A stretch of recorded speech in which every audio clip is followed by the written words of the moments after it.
Welcome, dear friend. If you've found your way here today, perhaps your heart is carrying the weight of worry. Maybe your mind feels like it's spinning with thoughts that won't quiet down. You're not alone in this feeling, and more importantly, you're not alone in this moment. I want you to take a deep breath with me right now. Breathe in slowly and breathe out. Let your shoulders drop just a little. You've made it this far today, and that itself is something to acknowledge. Over the next few hours, we're going to journey together through God's gentle promises for anxious hearts. We'll move slowly, thoughtfully, allowing each truth to settle into our spirits like morning dew on quiet grass. There's no rush here. This is a safe space for your weary soul. Before we begin, I want you to know something. Your anxiety doesn't disqualify you from God's love. It doesn't make you less faithful. It makes you human. And God meets us exactly where we are, in our humanity, in our worry, in our need. Let's begin this gentle journey together. Our first chapter together centers around one of the most beloved verses for anxious hearts. Be still and know that I am God, from Psalm 46:10. But let's start where anxiety often begins, in that place where our thoughts feel like they're racing faster than we can catch them. Can you relate to lying awake at 3 a.m., your mind churning through worst-case scenarios, or perhaps sitting in traffic, feeling your chest tighten as worries pile up like the cars around you? In those moments, God whispers to us, "Be still." The Hebrew word for "be still" here is rapha.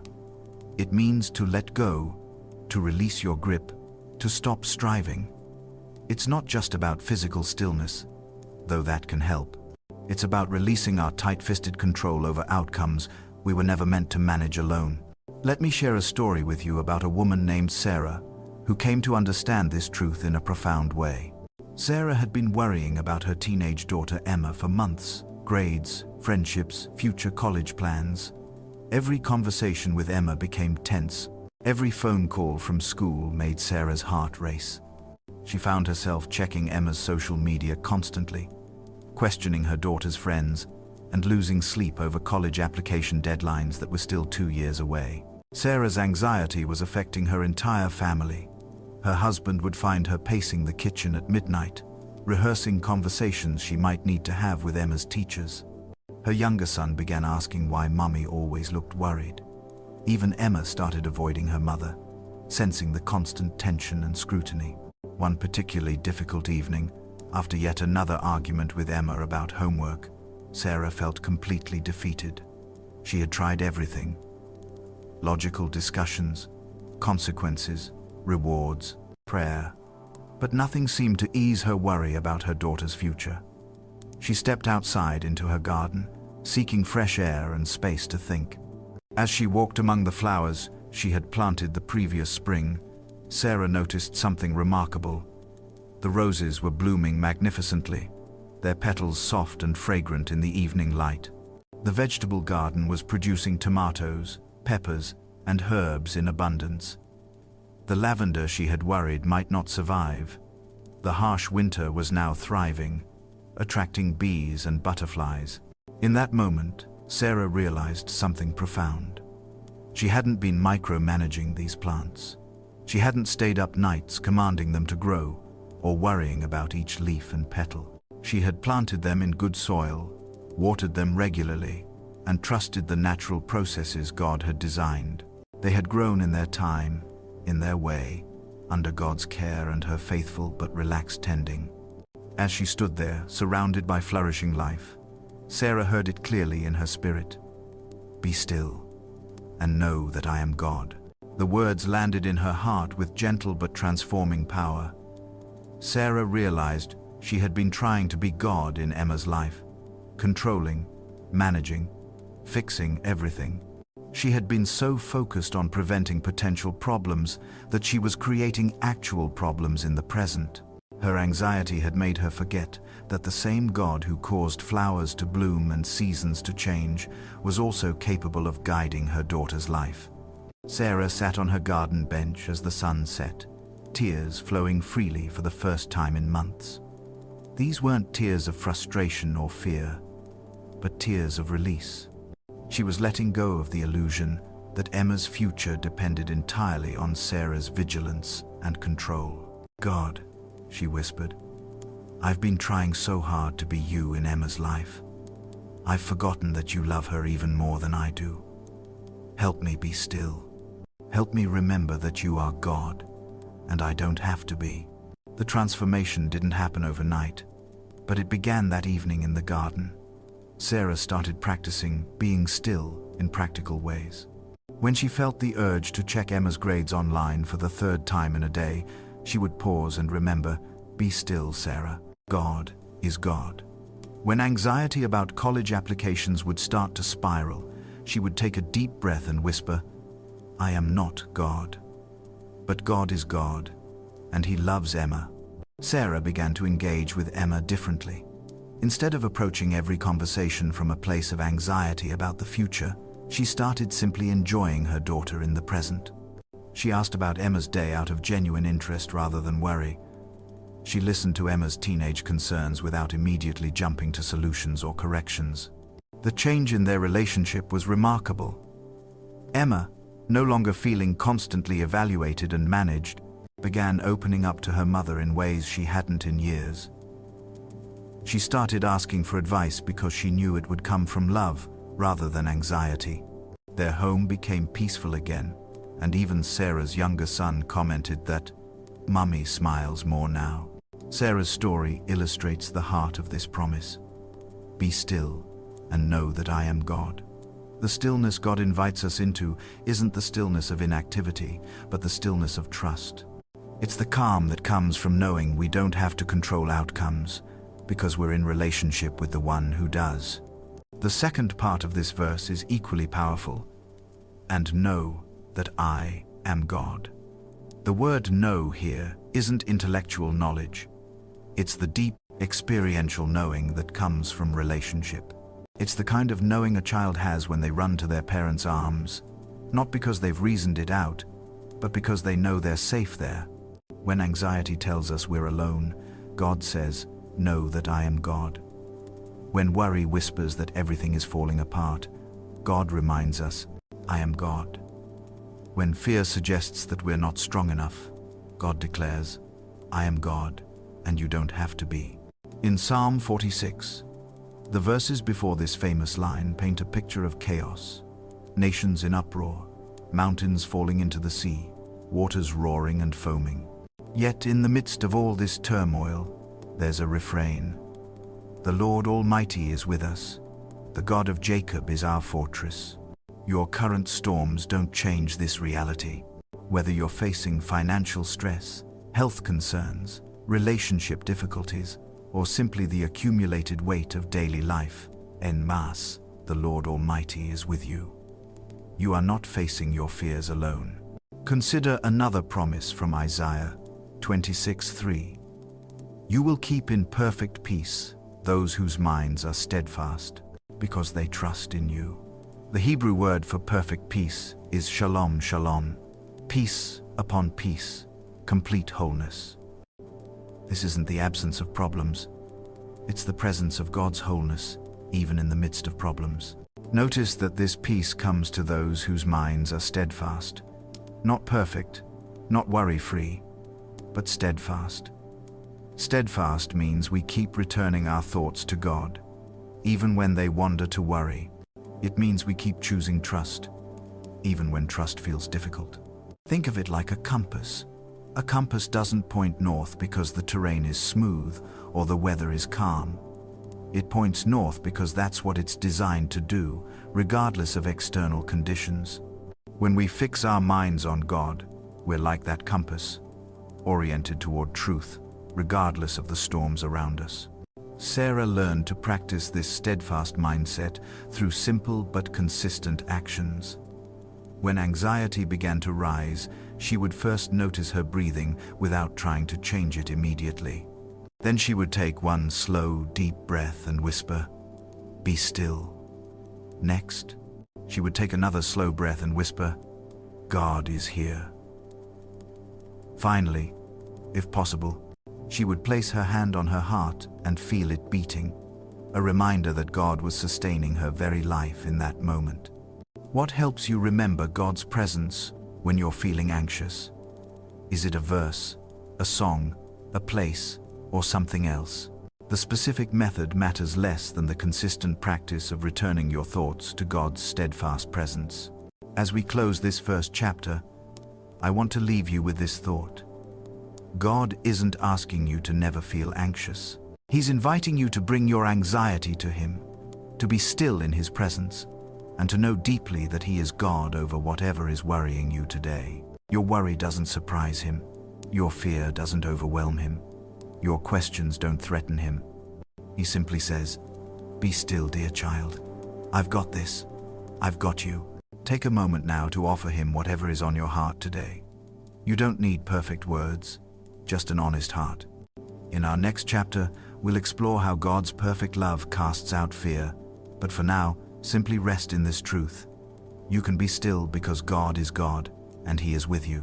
I hope you've been able to carry some of that stillness with you. Now we're going to dive into one of the most transformative truths for anxious hearts. There is no fear in love, but perfect love drives out fear, because fear has to do with punishment. The one who fears is not made perfect in love. This comes from 1 John 4:18. Let's start with a question that might touch something deep in your heart. When you think about God, what's the first feeling that comes up? Relief? Joy? Or perhaps fear? If you're honest, and the answer is fear, you're not alone. Many of us carry images of God that fuel our anxiety rather than soothe it. We picture Him as constantly disappointed, keeping score, waiting for us to mess up so He can withhold His love. But John tells us something revolutionary. Perfect love casts out fear, and God's love for you is perfect. Let me tell you about David. Not the biblical king, but a man I knew who struggled deeply with anxiety about God's approval. David grew up in a home where love felt conditional. Good grades earned affection and special privileges. Mistakes brought withdrawal of attention and approval, and performance determined his worth in his parents' eyes. Without realizing it, he projected this conditional love onto his understanding of God. David became a successful businessman, driven by the same performance-based mindset that had shaped his childhood. He worked 70-hour weeks, achieved financial success, and earned respect in his community. Yet, underneath all his accomplishments, David carried a persistent anxiety that he wasn't enough, not successful enough, not good enough, not spiritual enough. This anxiety intensified when David became a Christian. Every time he prayed, he felt like he had to earn his way into God's good graces. He would mentally review his week before approaching God. Had he read his Bible enough? Had he been patient with his wife? Had he been generous enough with his money? When he was having a good day spiritually, he felt confident in prayer. When he struggled with sin or doubt, anxiety would flood in. Surely God was disappointed. Surely His love was diminishing. David's prayer life became exhausting. Instead of finding rest in God's presence, he found performance pressure. Instead of experiencing peace, he felt the familiar anxiety of trying to measure up. His relationship with God looked successful from the outside, but internally, it was driven by the same fear-based motivation that had shaped his entire life. The breakthrough came through an unexpected moment with his own 4-year-old son, Jake. David had been working in his home office when he heard his wife calling frantically from the backyard. He rushed outside to find Jake standing by the garden, covered in mud from head to toe and grinning ear to ear. The little boy had been helping by digging holes for new plants and had somehow managed to coat himself entirely in rich, dark soil. David's first instinct wasn't anger. It was pure joy at his child's delight in discovery. Jake's eyes were sparkling with excitement as he explained his important work. "Daddy, I was helping the flowers have good homes. Look how soft the dirt is." As David knelt down to clean his son up, Jake's muddy little hand touched his father's cheek and asked, "Daddy, are you still my dad even when I'm dirty?" David laughed, his heart overflowing with tenderness. Of course, you'll always be my son, clean or muddy. I love you, no matter what. As he carried Jake toward the house for a bath, David felt God's gentle voice in his spirit. That's exactly how I see you, David. The revelation stopped David in his tracks. God wasn't relating to him based on his spiritual performance, any more than David related to Jake based on how clean he stayed. God's love wasn't conditional on David's good days or diminished by his struggles. Just as David's love for Jake was rooted in relationship, not performance, God's love was based on who David was as his child, not what David did as his servant. That afternoon, as David reflected on this encounter, he began to understand what John meant by perfect love casting out fear. The fear that had driven David's spiritual life. The fear of rejection, of not being good enough, of losing God's approval, was being displaced by a love that was complete, unchanging, and unconditional. This transformation didn't happen overnight, but it began with David learning to separate God's love from his own performance. When he caught himself reviewing his spiritual scorecard before prayer, he would remind himself, God's love for me isn't based on my performance. When anxiety about his worthiness would rise, he would remember, I am God's child, clean or muddy. The truth is, God's love isn't based on your performance either. Romans 5-8 tells us, but God demonstrates his own love for us in this: while we were still sinners, Christ died for us. Not after we cleaned up our act, not once we got our anxiety under control. While we were still struggling, still sinful, still imperfect, that's when Christ died for us. This means your anxiety doesn't make you less lovable to God. Your worries don't decrease his affection. Your fears don't cause him to love you less. His love is perfect, which means it's complete, lacking nothing, and unchanging. Let's explore what this perfect love looks like practically. In Psalm 139, David writes, How precious to me are your thoughts, God. How vast is the sum of them. Were I to count them, they would outnumber the grains of sand. Imagine that for a moment. Right now, as you're listening to this, God is thinking about you. Not thinking about how to fix you or change you, but simply delighting in you. The God who created galaxies and painted sunsets is thinking precious thoughts about you. But let's be honest. If God's love is so perfect, why do we still feel afraid? Why does anxiety still visit us? John gives us insight. Fear has to do with punishment. Much of our fear stems from the belief that we're going to be punished by life, by circumstances, by God himself. We live as if we're on thin ice, one mistake away from everything falling apart. But perfect love, God's love, has already dealt with punishment. Isaiah 53-5 tells us, But he was pierced for our transgressions, he was crushed for our iniquities. The punishment that brought us peace was on him, and by his wounds we are healed. The punishment you fear, Christ took it. The rejection you worry about, he experienced it so you never have to. The abandonment that keeps you awake at night, he felt it on the cross, so you could be assured of God's constant presence. Let me share another story that illustrates this truth. Maria was a woman who struggled with severe social anxiety. She would lie awake before social gatherings, imagining all the ways she might embarrass herself, all the ways people might judge or reject her. Even simple interactions like grocery shopping or parent-teacher conferences would trigger intense worry about what others thought of her. Maria's anxiety had roots in childhood experiences of harsh criticism and social rejection. She carried deep wounds from being mocked by classmates, criticized by teachers, and feeling like she never quite fit in anywhere. These experiences had taught her to expect rejection and to constantly monitor herself for potential sources of disapproval. When Maria heard her pastor preach on God's perfect love, she decided to conduct an experiment. That week, every time she felt social anxiety rising, she would ask herself one question. What would I do if I knew I was completely loved and accepted by the God of the universe? The first test came at her daughter's soccer game. As Maria approached the group of parents on the sideline, she felt the familiar flutter of anxiety. What if she said something awkward? What if they thought she didn't belong? But then she remembered her question. If she was perfectly loved by God, what did it matter if someone didn't like her small talk? If she was completely accepted by the Creator, how much did it matter if she said something awkward? This didn't eliminate her anxiety overnight, but it gave her a foundation that couldn't be shaken by other people's opinions.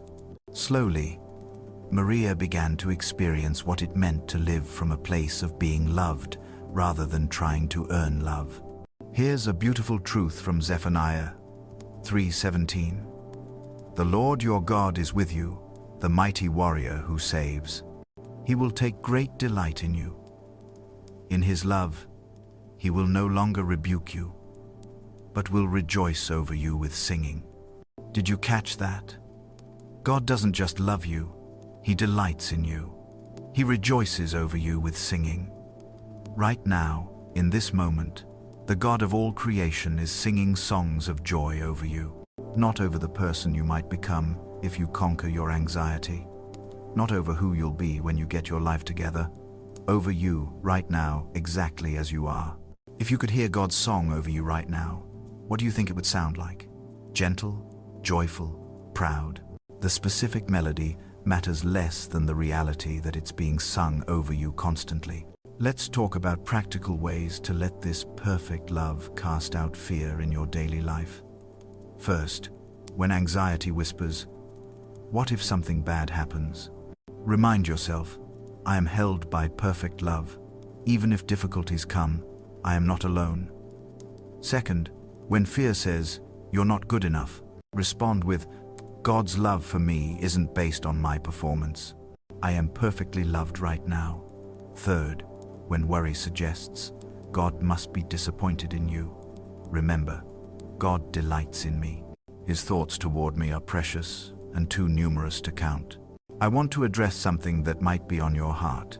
You might be thinking, this sounds beautiful, but how do I actually feel this love? How do I move from knowing it intellectually to experiencing it emotionally? This is where patience with yourself becomes an act of faith. God's love for you is a fact, not a feeling. On days when you feel it strongly, praise God. On days when you don't feel it at all, praise God, because His love hasn't changed based on your emotional weather. Think of it like the Sunday. Some days are bright and sunny, and you feel the sun's warmth on your face. Other days are cloudy and overcast, and you can't see the sun at all. But the sun doesn't stop shining just because clouds are blocking your view. God's love is like that sun, constant, present, warming your life, whether you feel it or not. What are some clouds in your life that might be blocking your view of God's love? Shame from past mistakes, current struggles with sin, disappointment over unanswered prayers. These clouds are real, but they don't change the reality of God's love shining steadily above them. As we close this chapter, I want you to imagine Jesus speaking directly to your anxious heart. Picture Him looking at you with eyes full of love, and hear Him say, "Dear child, you don't have to earn my love. You already have it. You don't have to perform for my acceptance. You're already accepted. You don't have to fear my rejection. I will never leave you, nor forsake you. My love for you is perfect, complete, and unchanging." Let this love be the foundation under your feet when everything else feels shaky. Take a moment to receive these words personally. Let them sink into the places where fear has made its home. In our next chapter, we'll explore how God's sovereignty provides comfort for our anxious thoughts. But for now, simply rest in this truth. You are perfectly, completely, unconditionally loved by God. And perfect love casts out fear, dear friend. We've talked about being still in God's presence and resting in His perfect love. Now we're going to explore one of the most challenging yet comforting truths for anxious hearts: God's sovereignty over all things. Our anchor verse for this chapter comes from Romans 8:28. And we know that in all things God works for the good of those who love him, who have been called according to his purpose. But let's begin where many of us live emotionally, in that space where we feel like everything is spinning out of control. Anxiety often stems from our deep desire for control and our painful awareness that we have so little of it. We can't control the economy, other people's choices, our health outcomes, or even our own thoughts sometimes. This lack of control can feel terrifying, but what if I told you that while you can't control circumstances, someone who loves you perfectly can and does? Let me share a story about a woman named Rachel, who learned this truth through one of the most difficult seasons of her life. Rachel was a meticulous planner. Her calendar was color-coded months in advance. She had detailed budgets for everything from groceries to family vacations, and she maintained backup plans for her backup plans. Control wasn't just helpful for Rachel. It felt essential for her sense of security and well-being. Rachel's carefully ordered world began unraveling on a Tuesday morning in March. Her husband Tom called from work to tell her he was being laid off. The company was downsizing, and his entire department was being eliminated. That same week, Rachel received a phone call that her mother had been diagnosed with early-stage dementia. 2 days later, her teenage son's guidance counselor called to discuss his declining grades and concerning behavior at school. Within the span of 1 week, every major area of Rachel's life, finances, family, and future, had become uncertain. All her careful planning felt useless in the face of circumstances she hadn't anticipated and couldn't control. Rachel found herself lying awake at night, her mind racing through scenarios and solutions, trying to manage outcomes that seemed to shift every time she thought she had a handle on them. The anxiety reached a point where Rachel couldn't concentrate at work, couldn't enjoy time with her family, and couldn't find peace anywhere. She felt like she was drowning in circumstances beyond her control, no matter how hard she tried to swim to the surface. One morning, in desperation, Rachel stepped outside to her back garden. A late winter storm had come through the night before, and she expected to find destruction, broken branches, scattered debris, her carefully planned landscape disrupted. Instead, she found something that stopped her in her tracks. The storm had indeed blown away several dead branches from her old oak tree, branches she had been meaning to remove but kept putting off. The wind had also scattered seeds from her neighbor's wildflower garden into her own yard, and she could already see tiny green shoots beginning to emerge from what had looked like chaos just hours before. The storm had pruned, planted, and prepared her garden in ways her own planning never could have achieved. As Rachel stood there surveying what looked like devastation but was actually renewal, she heard God whisper to her heart, "Rachel, I am sovereign over the storms too." In that moment, Rachel began to understand something profound about God's sovereignty. It wasn't just that God was in control when life was predictable and manageable. God was actively working in the very chaos that felt so threatening to her sense of security. The Greek word for works together in Romans 8:28 is synergio, the same root we get our word synergy from. It means to work in cooperation, to blend together for a common purpose. Rachel realized that God wasn't just passively allowing her difficulties. He was actively weaving them together with everything else in her life to create something she couldn't see yet, but could trust would be good. This didn't mean Rachel's problems were suddenly easy, or that she stopped feeling concerned about her family's challenges. Tom still needed to find a new job.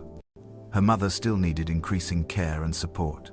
Her son still needed guidance through his struggles.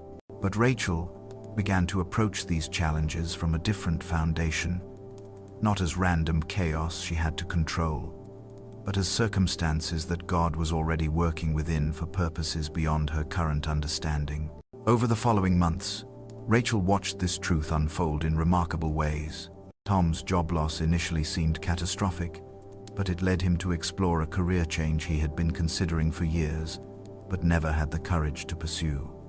The new job not only provided better income, but also gave him schedule flexibility that proved invaluable when Rachel's mother needed more help. Her mother's dementia diagnosis, while heartbreaking, brought their family closer together in unexpected ways. Rachel and her siblings, who had grown apart over the years, reunited to coordinate their mother's care and rediscovered relationships they had neglected. Her teenage son, seeing his grandmother's condition, developed a compassion and maturity that addressed many of the behavioral issues that had been concerning his teachers. None of these outcomes eliminated the real challenges Rachel's family faced, but they demonstrated how God was indeed working in all things, the painful and the joyful, the expected and the surprising, to accomplish purposes that were larger than what Rachel could have planned or controlled. Can you think of a difficult time in your life that, looking back, you can see God was working even when it didn't feel like it at the time? Often we can only recognize God's sovereignty in retrospect, when we have enough distance to see how seemingly disconnected events were actually part of a larger tapestry he was weaving. Romans 8:28 doesn't promise that all things are good, because they're not. Cancer isn't good. Betrayal isn't good. Loss isn't good. Financial hardship isn't good. But it promises that God works in all things for the good of those who love Him. There's a crucial difference between saying everything is good and saying God works everything together for good. Rachel learned to distinguish between these two truths during her mother's decline. Dementia wasn't good shit. It was heartbreaking to watch her vibrant, intelligent mother struggle with confusion and memory loss. But God was working, even in this painful situation, to develop compassion in Rachel's family, to heal broken relationships, and to teach them all about the preciousness of time and the importance of presence over performance. You might be thinking, but how can my anxiety, my struggles, my failures possibly work for good? God often uses our difficult experiences in several ways. First, they develop compassion in us. The person who has never struggled with anxiety rarely has the depth of empathy needed to comfort someone else facing similar challenges. Your current struggles may be preparing you to offer hope and understanding to someone who will need exactly what you've learned. Second, our difficulties drive us to dependence on God. Rachel had lived most of her adult life trusting in her own planning and control. It wasn't until these systems failed her that she discovered the sufficiency of God's wisdom and power. Sometimes we need to reach the end of ourselves to discover the vastness of God's resources. Third, struggles refine our character in ways that comfort and ease cannot. James 1:2-4 tells us that trials develop perseverance, which leads to maturity and completeness. The challenges you're facing aren't wasted. They're working something precious in you that couldn't be developed any other way. But let's address the elephant in the room. What about when things don't seem to work out for good?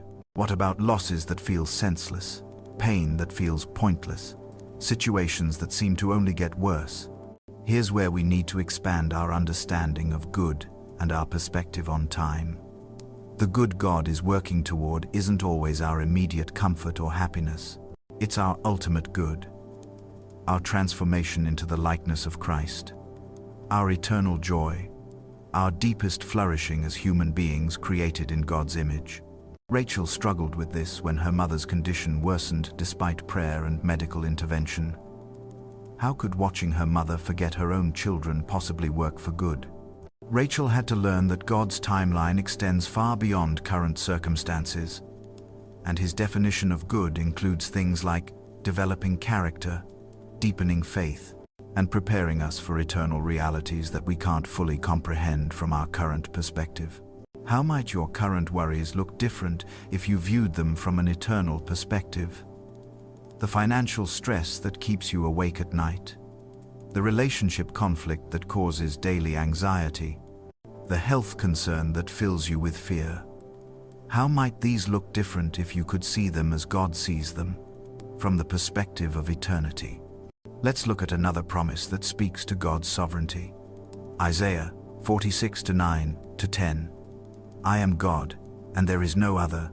I am God, and there is none like me. I make known the end from the beginning, from ancient times. What is still to come? I say, my purpose will stand, and I will do all that I please. This might sound intimidating at first. God does whatever he pleases.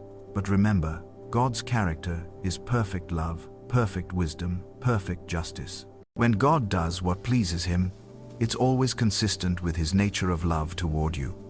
Think about a master chess player competing against a novice. The master can see 20 moves ahead, understanding how each move fits into a larger strategy. The novice can only see the immediate consequences of each move. Sometimes, the master makes a move that looks disadvantageous to the novice, but it's actually setting up a brilliant victory several moves later. God sees the end from the beginning. He sees how your current struggles fit into his larger plan for your good and his glory. What looks like a setback to you might be a setup for something beautiful in God's hands. Another aspect of God's sovereignty that brings great comfort is his control over timing. Ecclesiastes 3:11 tells us, he has made everything beautiful in its time. Not necessarily in our time, not according to our schedule, but in his perfect timing. Rachel learned this as she waited for Tom to find new employment. Week after week of job applications and interviews tested her faith in God's provision. But the delay allowed Tom to complete a certification program that made him eligible for the position that ultimately became available, HEA, a position that was better suited to his skills and provided the flexibility their family needed. Your breakthrough might not come on your timeline, but if God has promised it, it will come at exactly the right time. What are you waiting for God to do in your life? How might trusting his timing change your anxiety about it? Here's a practical way to live in light of God's sovereignty. Instead of asking, why is this happening? Try asking, how can I trust God in this situation? The first question often leads to frustration, because we can't see the full picture. The second question leads us to faith, which is where peace is found. When you're anxious about your finances, instead of spiraling into worry, you might pray, God, I don't know how this will work out, but I trust that you see the full picture, and you're working for my good. When you're concerned about a relationship, instead of trying to control every interaction, you might pray, God, I release this situation to you. I trust your timing and your ways. Let me address a concern you might have. Doesn't trusting God's sovereignty mean I should just be passive and never take action? Not at all. God's sovereignty doesn't eliminate human responsibility, 2:7 it establishes it. We're called to be faithful stewards of what God has given us, to make wise decisions, to take appropriate action. But we do all of this while trusting that God is ultimately in control of the outcomes. Rachel learned this balance as she navigated her family's challenges. She actively helped Tom with his job search, researched care options for her mother, and worked with counselors to support her son. But she did all of this from a foundation of trust rather than anxiety, knowing that her faithful efforts were part of how God was working, not the sole determining factor of outcomes. In your current situation, what actions can you take while still trusting God with the outcomes? This might involve making that difficult phone call while trusting God with how the other person responds. It might mean applying for new opportunities while trusting God with which doors open or close. It might mean having that honest conversation while trusting God to work in the other person's heart. As we close this chapter, I want to leave you with one more promise from Jeremiah 29:11. For I know the plans I have for you, declares the Lord, plans to prosper you and not to harm you, to give you hope and a future. God has plans for you, good plans, plans full of hope. These aren't vague wishful thinking. They're the determined purposes of a sovereign God who loves you perfectly. Your anxiety about the future doesn't change God's plans for you. Your worries about outcomes don't alter his purposes. Your fears about what might happen don't threaten his ability to work all things together for your good. Take a moment right now to surrender your need to control outcomes. Offer God your worries about the future. Trust Him with the timing of your breakthrough. Rest in His sovereignty over every detail of your life. In our next chapter, we'll explore how God promises to supply all our needs. But for now, rest in this truth. The God who controls the universe loves you perfectly and is working all things together for your good. You can trust Him with whatever you're facing today. We've journeyed together through God's invitation to be still, His perfect love that casts out fear, and His sovereignty over all circumstances. Now we're going to explore one of the most practical promises for anxious hearts: God's faithful provision for all our needs. Our foundation verse comes from Philippians 4:19. "And my God will meet all your needs, according to the riches of His glory in Christ Jesus." But let's start with honesty. When you hear God will supply all your needs, what's your first thought? Relief? Or perhaps skepticism? Maybe you're thinking, if God supplies all needs, why am I struggling financially? Or, why do I feel so emotionally empty sometimes? Or, why do I worry about having enough money, enough time, enough strength, enough love? These are honest questions from honest hearts, and God isn't threatened by our honesty.